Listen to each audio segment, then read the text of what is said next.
Alrighty, the problem at hand is it started making a clackety sound recently, and that's the fan kind of disintegrating itself. So I think it's down to like 2 paddles now, the transmission cooling fan.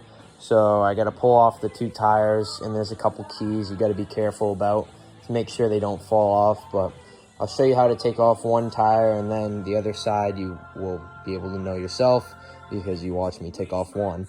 But you've also got to be careful because, so this is also my first YouTube video, so excuse the shakiness or bad quality or whatever. So now once you got it jacked up, you can see I got a jack under it. And it's just a couple inches off the ground. Grab that cap, you can pull it off with a set of pliers. There's probably a better method to doing it. But then there's a little retaining E-clip in here. So you wanna get that, I'll probably grab it with needle nose pliers. There's definitely better tools for the job, but you wanna try and get it in like a gap, if you can see that. And you just pull it right off like that. And then last but not least, there's a washer. You just pull that off, and then the tire just slides. Alrighty, so just like that, I slid it off, and right here you can see is a key.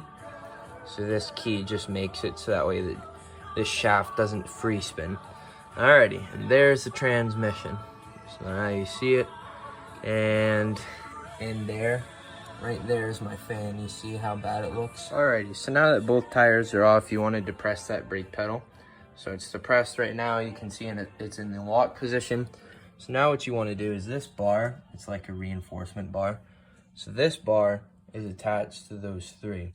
So basically what happened was we made this, a little box that you can put oil and stuff in and whatever else you need to carry. But anyway, those 3 bolts need to come off of this specific one. I'm pretty sure it doesn't come stock like that, but we made brackets to attach it. So anyway, you take off those 3 nuts, and then you go to these 2, 1, 2, and then so obviously you don't need an impact to do this, but for my specific one, it's a size 14. Alright, so now that those bolts are out right there, you can go into here, and yeah, let's see if I can get a good angle to look at it. So right there's a kill switch, if you can, right there, see it? That's a kill switch, so you can see that wire right there. That plug needs to come undone. All right, and these 2 bolts are size 13, so you can just take and just like that, it's off. Find wherever the nut went, but you know. Next thing you want to do is you want to take off that bolt or that nut right there. That's a size 12. Alrighty, so what you want to do now is you want to take that bolt and remove it, or that nut. So that's for the linkage right here. So that disconnects that from the transmission. So you just pull that off.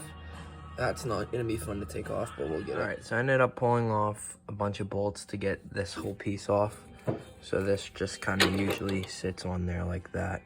But I removed it because I couldn't really get to that, but now I can. All right, so now that's undone. So what you need to do is you need to use a 7/16 on the back. All right, so now you need to remove those bolts. So there's one there, one on the opposite side, and then the 2 right here.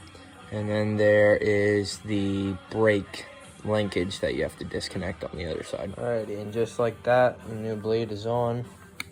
Nice and tight, or it's pretty snug.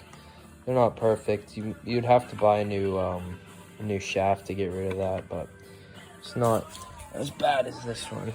That's the old one. Yeah, you can see it's pretty bad.